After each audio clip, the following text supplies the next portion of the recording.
What's going on, gamers? Thanks for tuning back into the channel. I am super excited to bring you this content. This is some content that I have actually wondered myself as I've been playing the game, and I know that I have been getting a lot of questions about it as well, and how this wind really affects our game. Before we get into the results, definitely make sure you subscribe to this channel. If you're loving this content, please hit that like button so we can blow this channel up as big as possible. All the highlights you're going to see in this video have been part of the test experiment. So before I get started, I'd definitely like to caveat a couple standarding procedures that I used for this test experiment. The first one is the skill level. I chose to move the skill level down to beginner for multiple reasons. The first reason is elevation. Elevation in the beginner mode is accounted for in the yardage that is displayed on the screen. Knowing that, I was able to easily calculate exactly how far the ball traveled. The average numbers that I'm going to be presenting in this video are all going to be on carry distances. They will not be on total distances, just how far the ball carried in the air and how much the wind affected it. The other reason why I wanted to use the beginner mode is because I did not want fast swings and slow swings affecting the distance numbers as well. In the beginning mode, you really don't have fast or slow swings. You just have whether or not you hit in the meter and at what percentage power that you hit. By eliminating the fast and the slow swing, I was able to make sure that we're hitting exact numbers and nothing is being affected based off of whether I swung too hard or not hard enough.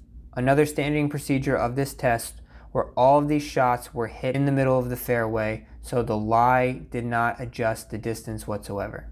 The last standing procedure I'd like to say is I did not affect the spin, I did not affect the height of the ball, and I did not move the meter around for the power.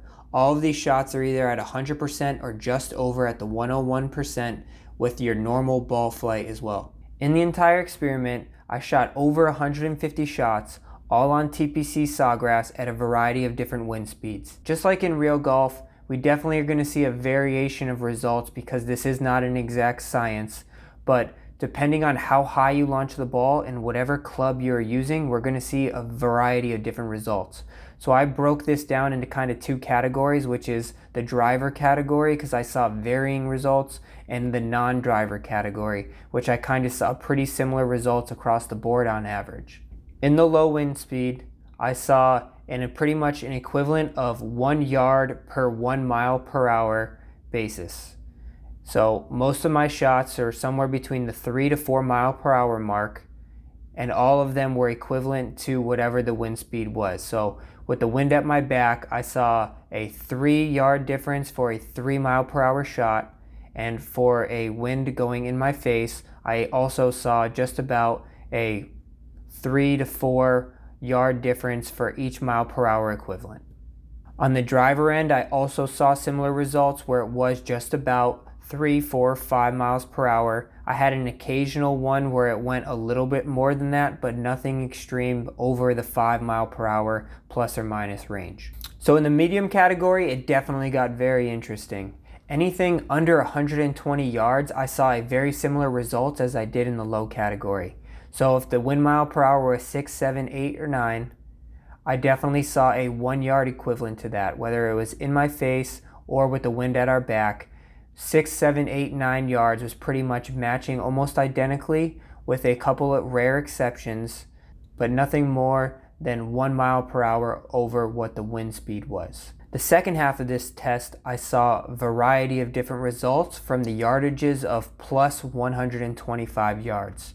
Any shot that I had over 125 yards in the medium wind speed of 6 to 9 miles per hour, I saw almost about an 8 to 10 yard difference. Whether it was 6 miles per hour or 9 miles per hour, the shots over 125 yards pretty consistently had just over a 9 yard shorter distance. Going downwind, it was more comparable to the 120 range, but I did have the majority of the shots go somewhere about the 8 to 9 yard range. Now, I know this might be a little technical and a little bit too much mathy, but if you are playing in a 6 to 9 mile per hour wind speed, the total average was just about 1.4 yards per wind speed. So if you're playing in about 6 miles per hour, you definitely want to play about 1.4 yard extra, give or take, if you're hitting into the wind or against the wind.